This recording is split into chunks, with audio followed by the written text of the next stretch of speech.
Olá pessoal, tudo bem? Estamos aqui em mais um programa Antropolinguagem, né? E nesse programa nós vamos discutir o que é o ser, né? Essa categoria da filosofia e mesmo da teologia, né? Que é central, né? Ou seja, ou seja, o que são as coisas que realmente são. O que é realidade, o que é potência e o que é ilusão. Para isso, a gente vai ter que, resumidamente, de maneira muito breve, falar como que a questão do ser é abordada, né?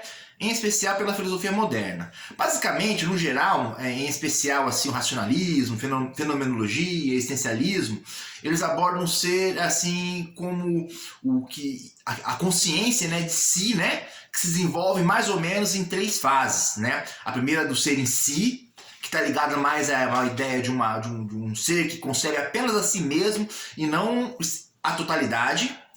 A consciência é para o outro, do ser que ele concebe a totalidade, acaba anulando a si mesmo, não concebendo a si mesmo, né? É a pessoa, por exemplo, que submete totalmente ao trabalho, aos valores sociais, às tradições sociais, né? E acaba negando a sua peculiaridade, né? Suas particularidades. Né?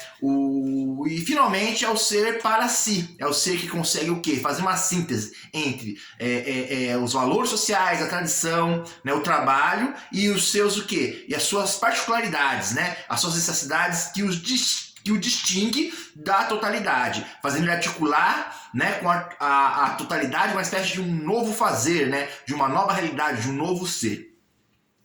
De maneiras diferentes, essas abordagens aparecem assim na história da filosofia dos últimos 200 anos. Seja mais focando na questão do indivíduo, do ser como um indivíduo, né? Seja mais focando na questão do nós, do ser enquanto coletividade, comunidade, como por exemplo Hegel, né?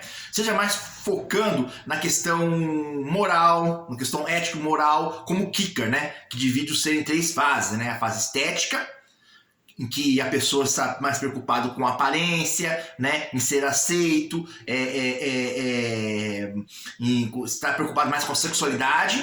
Depois a fase ética, que é a fase das responsabilidades, e finalmente, né, a fase moral, em que a pessoa adquire o quê? Com o conhecimento e a experiência, ela não só concebe as responsabilidades, mas o que está para além, né, do que é dado de maneira imediata. A pessoa passa o quê? A conceber o transcendental, o espiritual.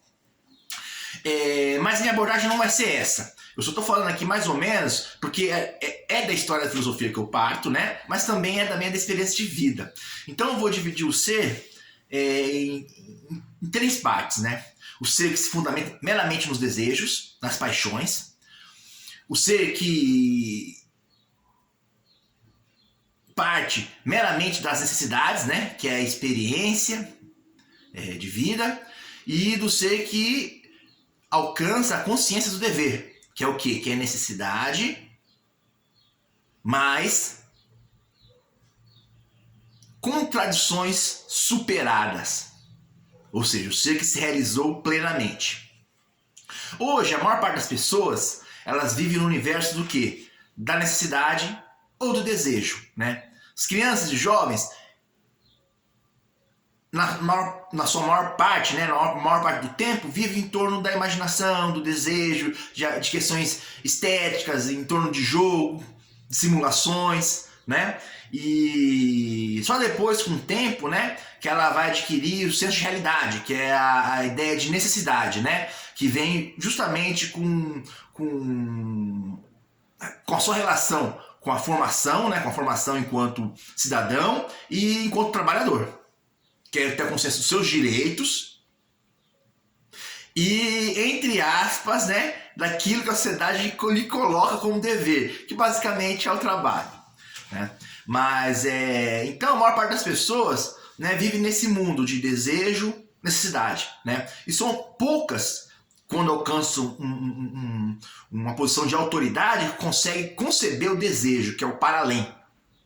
Né, que é o transcendental, que é o quê? Que consegue resolver as contradições entre necessidade e desejo. Concebendo o quê? Concebendo o novo. Né? Entretanto, mesmo a pessoa que se orienta meramente, exclusivamente pela ideia, pelos valores, né, do dever, ele possui ainda, lógico, necessidades e desejos, muitas vezes em contradição com a ideia de dever. Daí que vem, por exemplo, né, os filósofos, grandes filósofos, ou monges, né, que acabam negando a vida material. Para de trabalhar, para de consumir, para de fazer jejum, para o quê? Para tentar se tornar mais nobre e mais consciente de si no aspecto do dever. Mas a nossa sociedade, ela valoriza exclusivamente a questão da necessidade do desejo, né? Por quê? Porque o dever, a ideia de dever pode levar, né, a uma quebra das amarras de opressão social. Entretanto, não é qualquer dever. É dever para com a verdade, é amor para com a verdade, né? Porque existe o mau dever, né? Do mesmo jeito que existe o bom desejo, a boa necessidade. Então, assim, inicialmente, nós temos que ver que hoje, que a grande contradição é o quê? É o sistema que coloca o desejo como o ideal, como aquilo que tem que ser buscado, através do quê? Da realização das necessidades, né, do trabalho, e tenta enquadrar as pessoas nesse universo de trabalho e consumo meramente. Tá certo? Gente, depois eu continuo aqui o vídeo, né? E vou fazer uma parte 2, se nós só começamos aí a debater, beleza? Então até mais, tchau, tchau.